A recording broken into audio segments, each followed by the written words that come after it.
We're coming home to new food at the Springs. Princess Bear here today. We are indeed at Disney Springs because it's time to float into this fall menu. We're going to Homecomin, or Chef Art Smith's Homecomin. Yes, don't forget the chef part. This is your number one choice of foodie infotainment. We're here to try all the chef's new food, so you don't have to. Remember, she's vegan.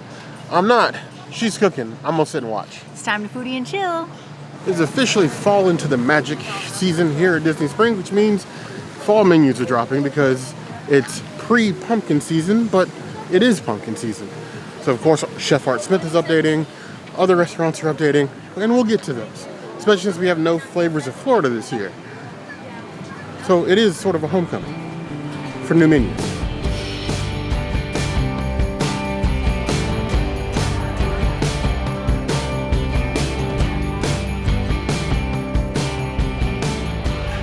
Lining up these fall features with the double F, we're doing these fried Brussels sprouts. We have this beautiful plate of fried Brussels, topped with feta cheese, a balsamic glaze, and then a drizzle of the hot honey.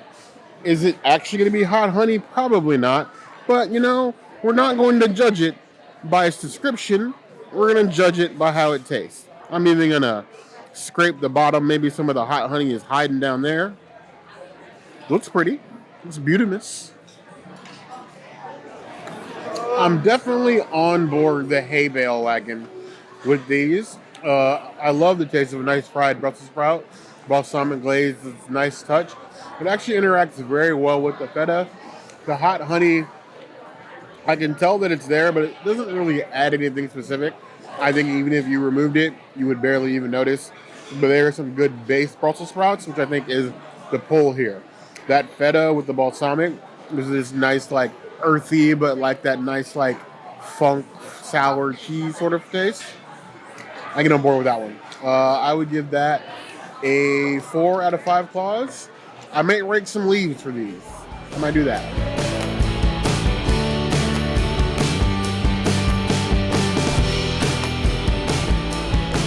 Here we have the Bee Haven fried green tomatoes. These are not a part of the fall menu, but I was looking at starters and it's like, you know what? I've had most of these, but I don't remember having the fried green tomatoes. I may have at one point, but they just jumped out at me. Something sparked interest, sparked my joy. You have fried green tomato base with a nice shaved ham on top, a sprinkle of the green onions, and then a remoulade sauce. I wasn't expecting this many. I was expecting like starter portion. This is more like shareable portion, but that's true of most of the sides here at Homecomin. So I should know better. I didn't, but I should. Oh, did I cut?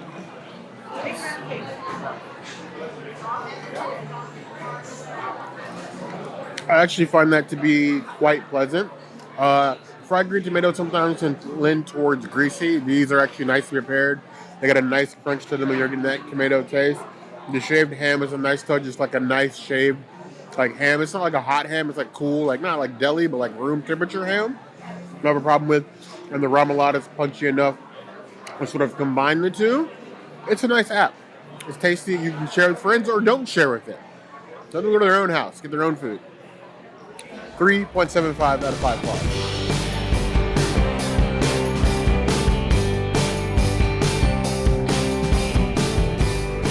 Now we have the veganized version of the Brussels sprouts, because when I heard that Homecomin had Brussels sprouts for service, I was really excited. I thought they always needed Brussels sprouts. I know they have other greens, and you'll see those soon, but Brussels is like one that I always want, and I hope that they consider keeping it. That was so good that I had to take an extra little like bitey bite. It is fried, so they don't have dedicated fryer, or actually, no, she said they did have dedicated fryers. So they did dedicatedly fry this, but it's like the gluten-free fryer. So you have to be okay with the cross-contam in the fryer to have these. There's a lot of that at Disney, so it doesn't bother me that much. I love me some Brussels sprouts. I think these Brussels sprouts are really tasty. They're very flavorful. They're almost like, I would say they're better than Le Cellier, but they're not as good as Polite Pig. Definitely an excellent addition to the Brussels sprouts fight. I would say, is it a fight? I don't know. Competition? These are nice. I would give them a 4 out of 5 breasties. No, I wasn't going to eat all the starters by myself and leave the princess hungry. I know you guys are worried, justifiably so. We are going to feed her. She doesn't just sit there and make those beautiful faces on the side of the camera with her beautiful ears and dresses. She does come here to eat as well. Nice hearty glazed brussy. I would not say they're good as those Cellier. Those have a bit of a more crunch to it. And then the maple on top of those give those a more unique flavor. This is a good execution of roasted Brussels sprouts, but I feel like I need something extra. And that's even just beyond the glaze. But I do like it. Give that 3.75 out of 5 claws. I'm going to tell y'all one thing, because cast members can't. Homecomin in Walt Disney World, by association, one of the busiest places in the world. I don't care if your reservation is 20 minutes behind, don't be rude. Come with your patience. It's a weekend, and it's one of the busiest brunch/lunch restaurants in Disney Springs. Y'all need manners. A lot of y'all. Also, one of the lunch menu doesn't officially start till 1 p.m. We get confused too when we look at it because brunch and then dinner, but lunch is at 1. So when you see it and you're making your reservations, there's no lunch until 1.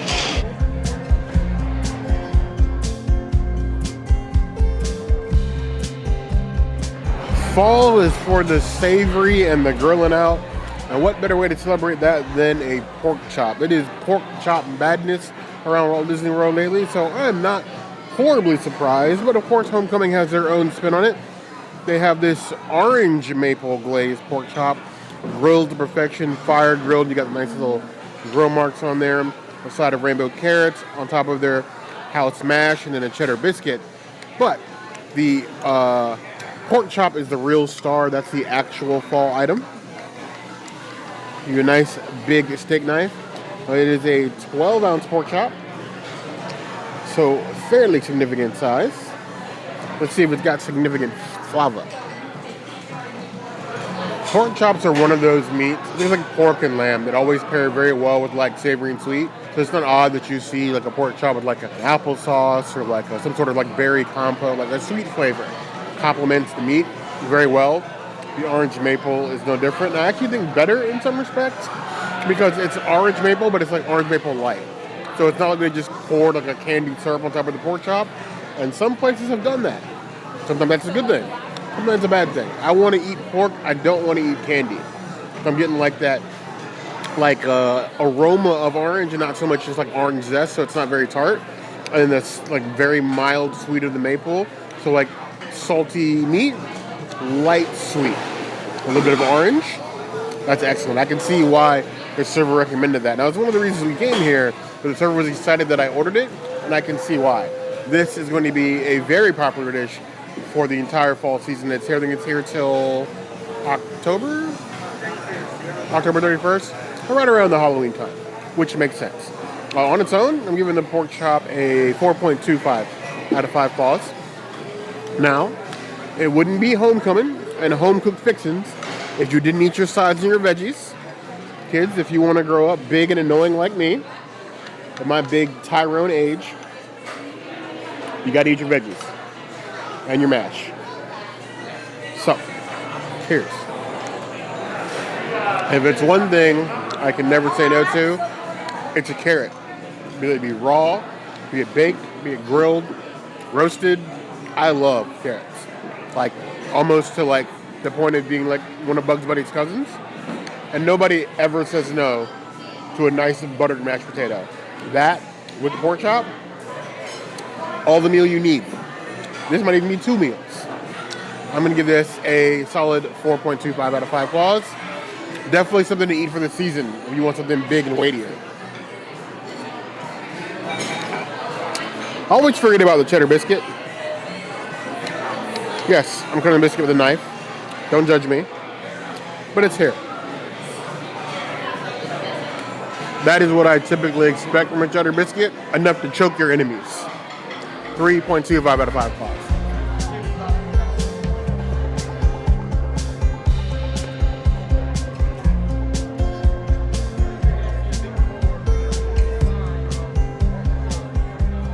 I don't think I've ever had French fries at Homecomin before, so I decided to get that with my kitchen. I forgot what it's called. A kitchen board? Yes, kitchen board.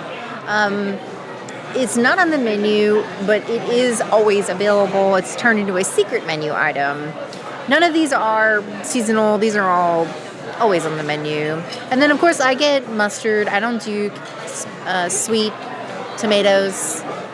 Ketchup is not my jam. So mustard, thankfully, I don't know why they don't give this to you when you order the chicken sandwich. They just tell you there's no sauce. And usually I have to go to BB Wolf's to get sauce ahead of time, but I didn't have time to do that today. So I'm glad they have regular mustard. They're not steak fries, but they're not like your typical Disney fries either. They're like somewhere in the middle. And I like those, especially because these types of fries you can dress up. If you get like a mac and cheese side, you could throw that on there. If they have like a stew, this is not vegan. None of this stuff I'm saying is vegan at all, but there's like a braised stew on the autumn menu. You could throw that with the fries, maybe. I don't know. That might not work. I might enjoy the bussies on this. I guess if you were doing the hot honey and the feta, maybe that sauce on this would be good. Maybe breakfast items too.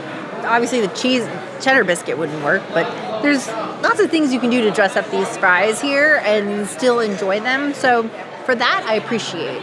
I will give them a 3 out of 5 fries. They're better than like your standard Disney fry.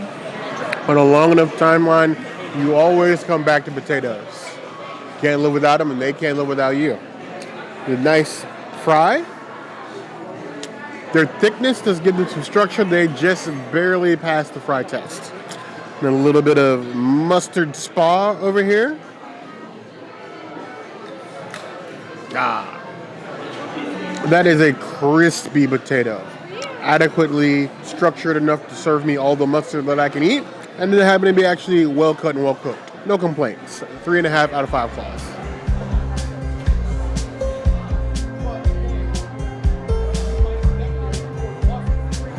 My next side, I had a choice between asparagus, broccolini, and kale and collards. The kale and collards I had the last time they were here. Asparagus is asparagus, so I just decided to get the broccolini. And I do have pocket parm to throw on this afterwards. But as it is, I just want to say cheers. I love the way that this was cooked. It's not just like, oh, we steamed it. Or, oh, we're going to saute it in oil. No, they actually took some time to season it. And that I really appreciate. So for that, it gets a 4 out of 5 broccolinis. It's beautiful. I maintain that all the best veggies are shaped like trees. All of them. Broccoli, broccolini, Brussels sprouts, cauliflower. I would include carrots in that. All shaped like trees. I find sometimes that broccolini isn't always cooked all the way through. They'll cook like the top part, and the bottom part would still be like tough and chewy. These are definitely cooked very well executed. Nice little bit of salt, a little season in there. And it's a pleasant bite. Eat your veggies. 4 out of 5 claws.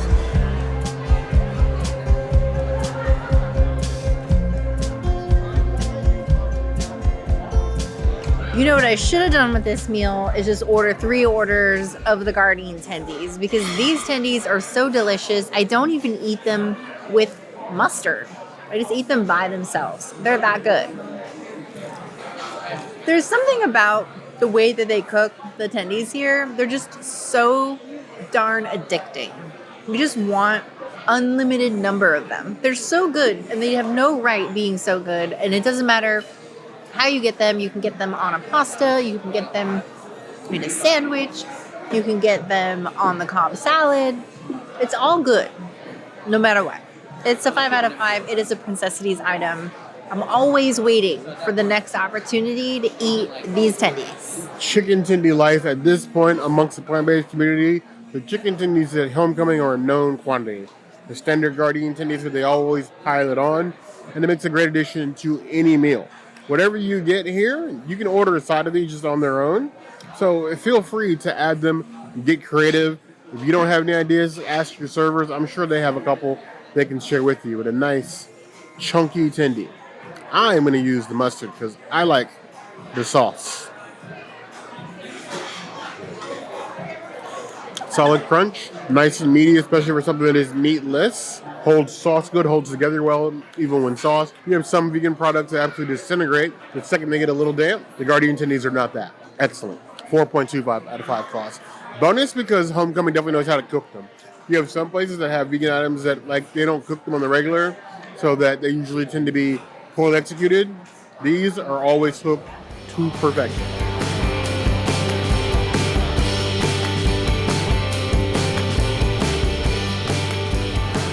Not to be outdone by the various places you can get coffee around Disney Springs. Of course, Homecomin wants to welcome you home with a pumpkin cold brew. You have a pumpkin spiced cold brew with some cold foam and then a little pumpkin pie topping.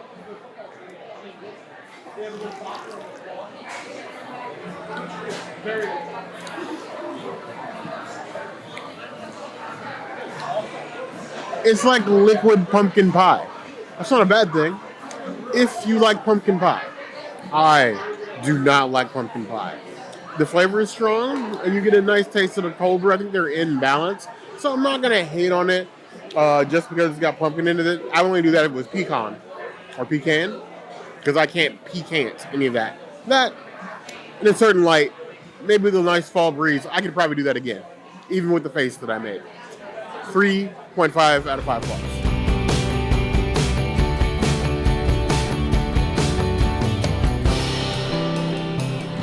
Now, what is more fall than brown sugar, aka me? No, nobody's ever called me brown sugar.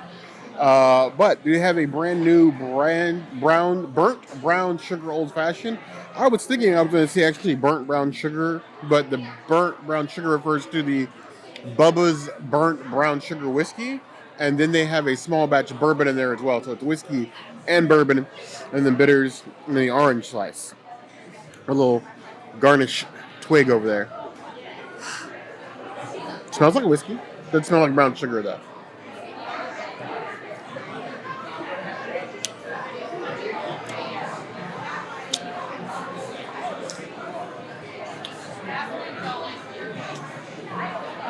Here's the problem. I like this. I like this a lot, but at the same time, I'm very disappointed because I feel like it's not as good as it could be. You know, like, maybe this is a southern thing, because I know they don't do sweet tea in other parts of the country. But you know when you have sweet tea, you're always thankful for sweet tea as long as the ratios are right. But there's a difference between, like, sweet tea and, like, sweet tea. You know what I mean? And I feel like that's where this sits. I feel like with, like, a burnt sugar rim or something, it could be a lot better than it is. It just tastes like, I don't know, like grocery store sweet tea, not like the homemade brewed kind. I want to like it more. I just don't like it enough. 4 out of 5 claws.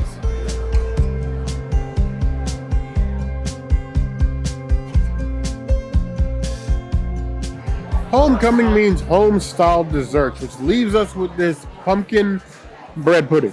You have this massive ramekin of pumpkin-flavored bread pudding, vanilla ice cream, house-made whipped cream, and then, of course, copious amounts of pumpkin spice seasoning sprinkled right on the tippy top. I'm going to go down all the way to the base here and get all of the bread pudding, because that's why you guys really come. Nobody cares about the ice cream parts, right? Right? So take a little bit of that and a little cream. Good. It touched the ice cream. Are you happy now? You're happy now? I, as a bear, personally, have never understood bread pudding because, yes, it tastes good. Don't get me wrong. I'm not hating on those of you that love bread pudding.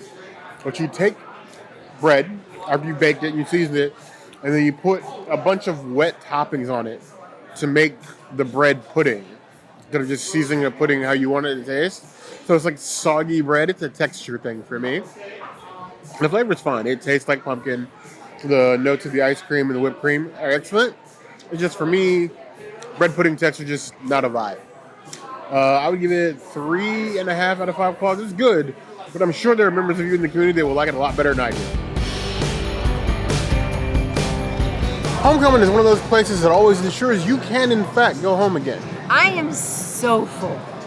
Oh my goodness. Everything they had was delicious. Like I said earlier, I really hope that they keep the Brussels sprouts on the menu. We were informed of a little bit of change during breakfast. They actually do not have just egg anymore. So that is a huge sad face for me, but I mean, the food's still gonna be good. Yes. They're still bringing the bacon home and the non-bacon in the Princess's case. Yes. I think the fall menu is very much a prime example of what Homecoming is great at, and what they do very well. Rich flavors, big portions. Yes. Nice, like, hey, everybody come in, eat, share things, have a couple moonshine drinks or two. But I don't know what you guys think. This menu can get a bit rich in flavors, and for the plant-based community, your options have been somewhat limited as of late. We want to hear from you, as always, in the comments below. Now, if there's anything else you can see us do, including going back to Homecoming, which we'll do, the comments is always a place to find us. Hit that notification bell if you want to see other videos like this, and we have new videos 5 days a week, Monday, Tuesday, Wednesday, Thursday, Saturday. We'll see you soon. Be sure to subscribe and like this video. And if you don't comment, well, what's Bear gonna do with himself? He's gonna yeet himself repeatedly places until you comment. So save the bear and comment. She always thinks about the worst. I was really thinking like a nice lazy river, little flop hat, sunscreen on my face. Over and over. You heard the girl.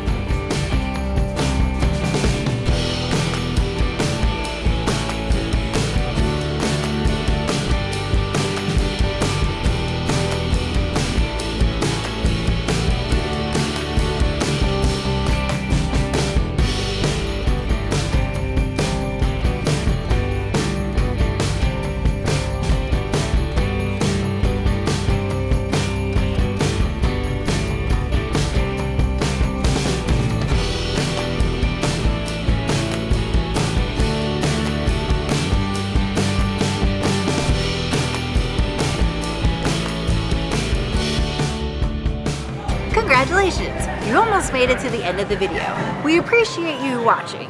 And to show our appreciation, we're gonna give you some homework. So, we would like to know, do you like moonshine or do you not like moonshine? If you do like moonshine, put a check mark emoji in the comments. If you don't like moonshine, put an X emoji in the comments. And let's see how many people like moonshine. Now, if you haven't had moonshine before, that's okay too. You can still participate. Just do any emoji. Maybe a gray circle, maybe a clinky glass, who knows? Whatever you want to do, and if you don't drink, that's fine too. You can still participate, I think. That would make you an X, I think. Yes, yes, yes, yes.